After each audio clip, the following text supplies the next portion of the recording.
Hey everybody, and happy Saturday morning. My name is Tammy Lacey and I am the Women's Ministry Director at Lifehouse Church. For those of you who don't know me, and we talked this week, the pastors and the staff, about ways that we can stay connected during this unusual time. And one of the things we decided to do was to have on Saturday family devotions. Well, because today is normally Equip, I'm taking this opportunity in lieu of Equip to bring you just a devotional thought to hopefully encourage you and to give you something to think about in the days ahead. So I think I need to start out with a confession. First of all, this is the first time I've put on makeup since Sunday, and probably like the third time I've brushed my hair. So just know when we're at home, there's no fancying up here. But I wanted to talk to you today about some things I've learned about myself. First of all, I am not a homeschool mom. Boy, do I respect you if you're a homeschool mom and all the work you do with your kids. I applaud you this morning.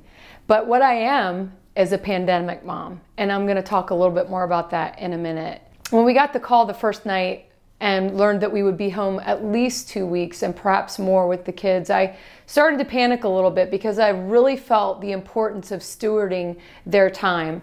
If it were up to them, they might want to sleep in every day, spend some time with their electronics, stay in their room. And this is just something I couldn't fathom doing for 2 weeks or more. So I began to pray that night as I drifted off to sleep. I said, Lord, you got to help us to know what to do. The next morning I got up, I spent some more time in prayer and in His Word, and I just kept saying, God, show us how to do this, show us what to do. This is new for us.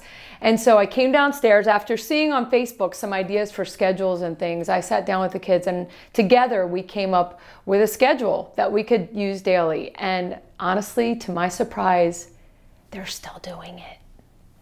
With a week under our belt, we've been thinking a lot about how this has changed things for us. Now, as a nation, it's huge, and there are a lot of factors involved and a lot of scary things going on. But in our own home and under our own roof, there have been some things that are not my favorite. First of all, my daughter Abby, a sophomore in college, is not going to go back for this semester. It's over. That's weird, and it's hard to take in. This is also my son Hudson's senior year in high school, and I don't know what that's going to look like for him. Some other things that are not my favorite are boredom and the 2 to 5 p.m. lull. I don't know what it is about that time of day, but it's not a favorite in our home. Another thing that's not my favorite is being in close quarters with 4 teens all the time. Sometimes it gets difficult. I'll tell you another thing that's not my favorite is color by number with baby pencils. I'd suggest you don't buy that unless you have toddlers. But on a serious note, I just wanted to tell you that along with my own fears and the anxieties that threaten me throughout the day, my kids are also experiencing questions and fears. And so it's important for Mark and I to set a tone in our home of confidence and peace. There's a verse that's been running through my mind all week, and in fact, I went down into our basement and I picked up an old canvas that we haven't yet put up in our home, but it seems like the perfect time. It's Isaiah 26:3, and this is the canvas, and this is actually Sophie, so you can imagine how many years ago we had this made, but it says, "You will keep in perfect peace all who trust in you, all whose thoughts are fixed on you." I've been thinking a lot about that verse. I've been thinking about what it means to me and if I really believe it and if I'm applying it in my life. You know, I do go to God in the morning and I do say, God, I trust you. I need you today. Please help me. But what really struck me as we've been going throughout the day-to-day routine in our home is, are my thoughts fixed on Him? Fixed also means to fasten. To fix something is to fasten it. Are my thoughts fastened on the Lord? What I find happens is I get up in the morning, I have this awesome time with the Lord. I start to go about my day. Maybe boredom slips in, maybe anxiety or annoyance, frustration starts to creep in. And I find that I'm unfastening my thoughts on the Lord. I start to get my focus off of God, and I start to think about the things around me. And I realize that I need to fix them once again, to fasten them once again to Him. And boy, what peace He's given. So how do you do that? How do you fix or fasten your thoughts on the Lord? Well, for me, it's been through prayer. Moment to moment throughout the day, in prayers and needs, big and small. I've been lifting them to God. I've been fastening my thoughts on Him. I've been saying, God, show me what to do right now. God, show me in this squabble that the kids are having how to intercede. Show me how to deal with this boredom. Show me how to deal with the anxiety in my heart.